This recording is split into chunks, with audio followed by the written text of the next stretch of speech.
after years of being hesitant. I am doing this. Hi, my name is Z, and welcome to my first podcast episode. If you love meaningful conversations all about life, the struggles of life, then stick around. Before we proceed to the topic, I just want to share why the title of my podcast is Faith for the Tired Soul. I don't know about you, but 2025 is the year that I've been trial and tested, as in super draining, tiring, and parang gusto ko nang give up. If there's something that I achieved last year, it's not wealth, it's not breakthrough, it's not fame, but really my faith in God. Because if wala akong faith kang Lord, I don't think I will survive last year. And so if you feel like life is too much and you need to take a breath of everything that is happening in your life right now, I hope you find time to tune in my podcast, because I made this podcast not for myself, not for fame, but really for people like you.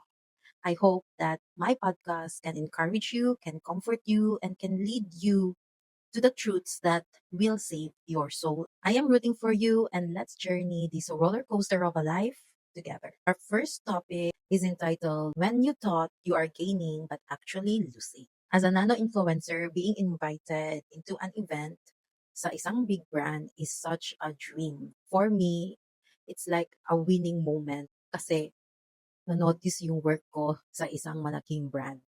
So the moment I received that invitation, I was really, really, really thrilled, excited.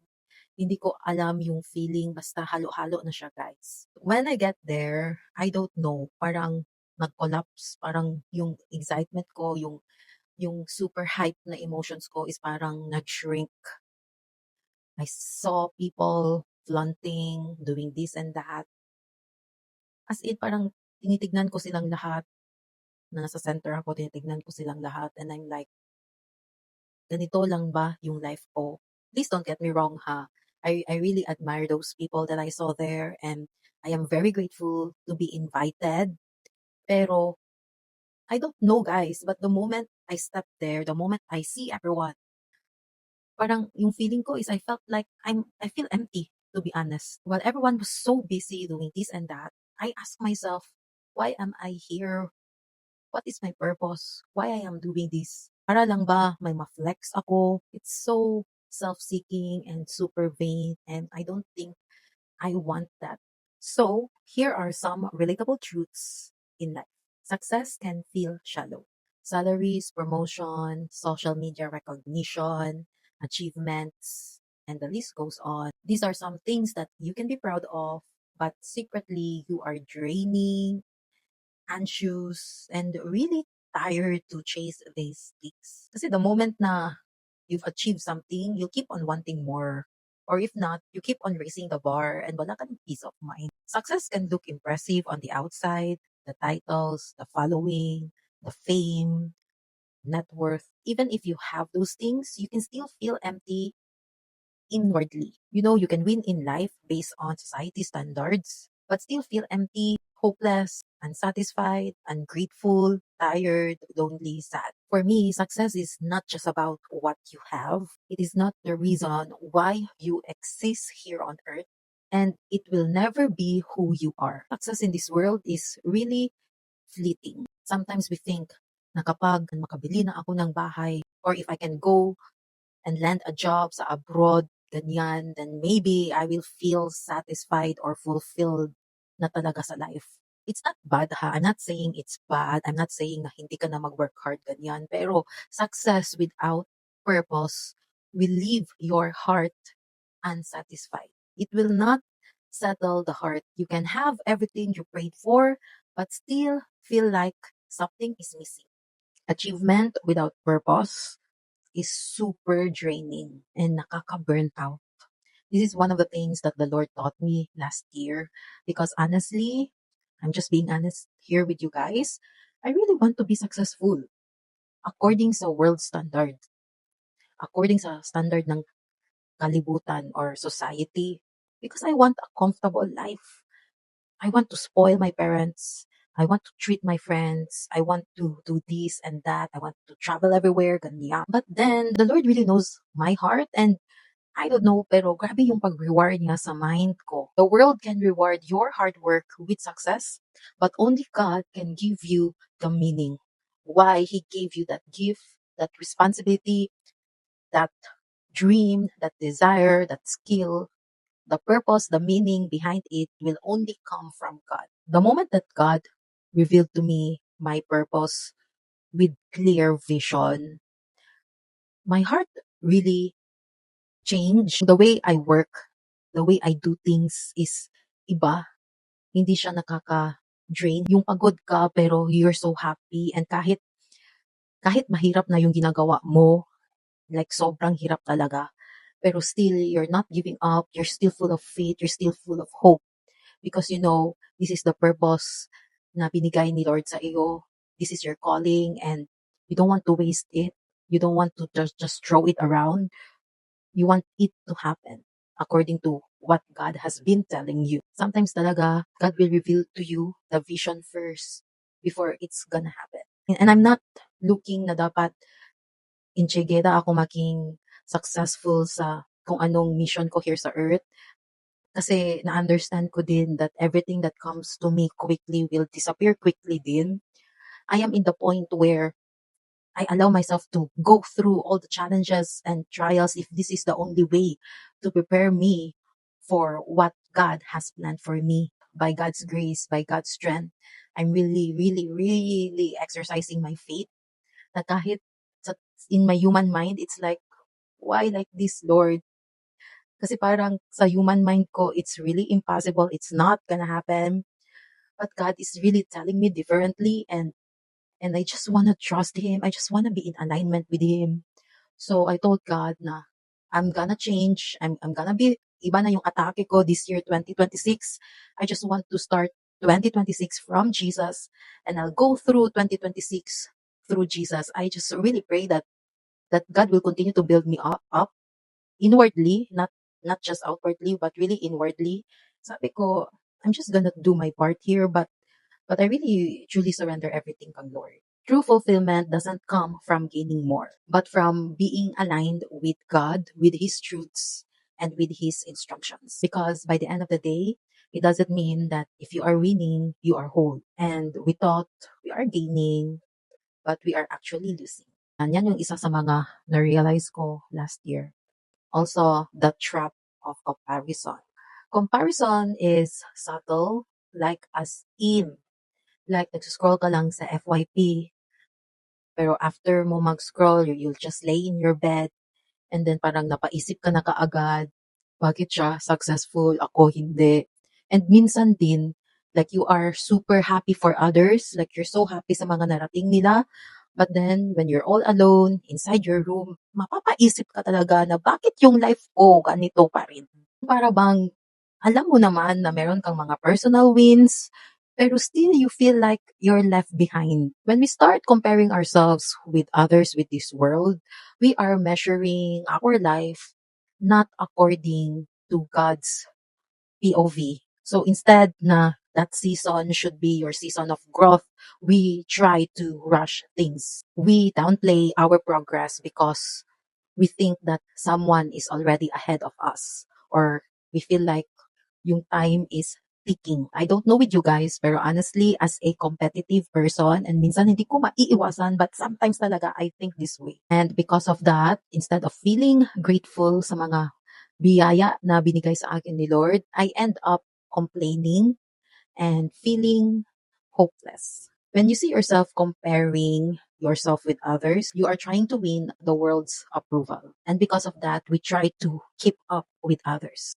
until we didn't realize that we are slowly losing ourselves. Comparison traps you in a race that you shouldn't be. Comparison doesn't just steal your joy, but it also steals your clarity. It makes you question about God's goodness, not because God hasn't provided you with anything, but because bakit you feel like your life is too slow or bakit ganito pa rin yung life ko. Or because He gave it to you in a different way. We are created by God to obey Him because His love for us is so great to the point that He gave His one and only Son for you and me, and who was hung on the cross to pay the price that we couldn't pay. He doesn't just love you, He also created you with a purpose. That's why it's really important na meron kang relationship kang Lord and naririnig mo si Lord and you know His instructions sa life mo. Hindi lahat ng tao nakakarinig kang Lord. Here's a reminder that someone's blessing is not your deadline, and when you keep on looking at others, it will make you forget yourself. The danger is not because others are doing well, but letting their progress doubt your worth and God's plan for you. With that, that leads me to the next point. True success in life is being obedient to God. And to be honest, iba talaga si Lord, iba talaga siya. Obedience sounds nice and scary. We only like obedience when it feels convenient to us, when it aligns with our plans, when it makes sense to us and to others. But truth be told, it rarely happens. Obedience is surrendering to God before understanding everything. Like later ka pa makaano na, gets ko na Lord, bakit ito yung command mo?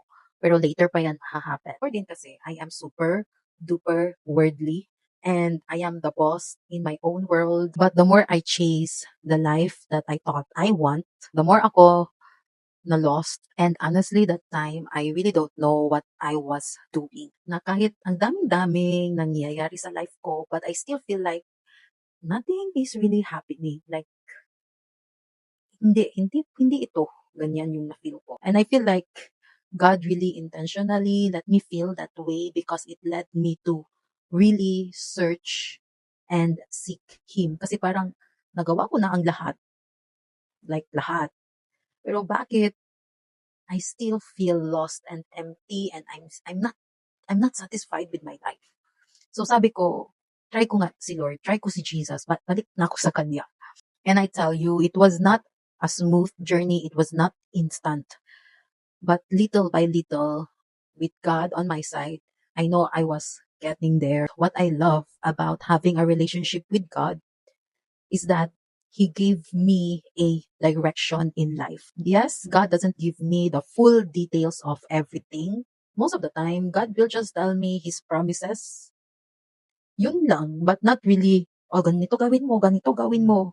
Minsan, ganyan si Lord, but it's mostly the promises. And I think ganyan talaga si Lord kasi He wants us to constantly seek Him, constantly have a communication with Him, constantly ask Him.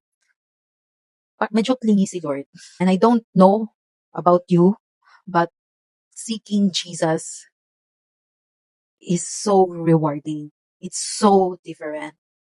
It's so different. It's like, yes, I have big dreams. I have a vision na I'm working hard for, but it's not man-made vision anymore. It's the vision that comes from God. And I know na I'm following Jesus eh. I know what I'm doing is God's will for me. And iba yung joy. It's not happiness, it's joy. It's a different feeling than the things that I achieved before according to the world. Following Jesus doesn't mean na you're just adding Him in your life, but you let God constantly refine you. And sometimes it's very costly kasi there are things that you have to let go, you have to stop. It's hard, it hurts, yes.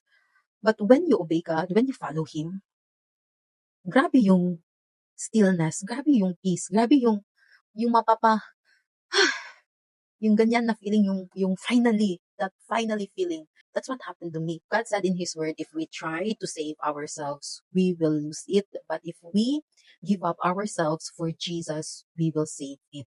You don't lose by obeying God. You lose by holding on. What we give up in obedience to God is never wasted. And with that, speaking of giving up, my last point is the gain in losing. Diba? Paano ba yan? It's super opposite. Paano ka mag-gain if you are losing? I don't know, but the kingdom of God is really upside down. Real life starts when you surrender. When you lose your life for Jesus, you are not throwing it away. Kasi sometimes we are scared to follow Jesus kasi we feel like, my life will be boring. Mawawala na siya. Ganyan, ganyan, ganyan. Hindi mo gets eh, hindi mo gets. But instead, you are placing those things in a better hands. What feels like lost when you obey God is often God removing what limits you. You may lose what you used to, but you gain a purpose, clarity, and peace. God doesn't take your life, He redeems it. Letting go is not the end, it is the beginning. And maybe the life that you are afraid of losing is maybe the one God is trying to save. In every surrender to God is equal to God shaping your life into fullness, eternal, and rooted, not the impressive ones. You see, you don't lose yourself in Jesus, but you finally found yourself. So I think that's all I want to share today. I hope you get a thing or two, and I hope na somehow the Lord is talking to you. I'll try my best to post weekly. Wish me luck. But for now, follow and subscribe to all of my social media accounts to get notified and stay updated with me. O, diba? I hope to see you next time here in Faith for the Tired Soul. Like, comment, share, and subscribe for more. See you next time.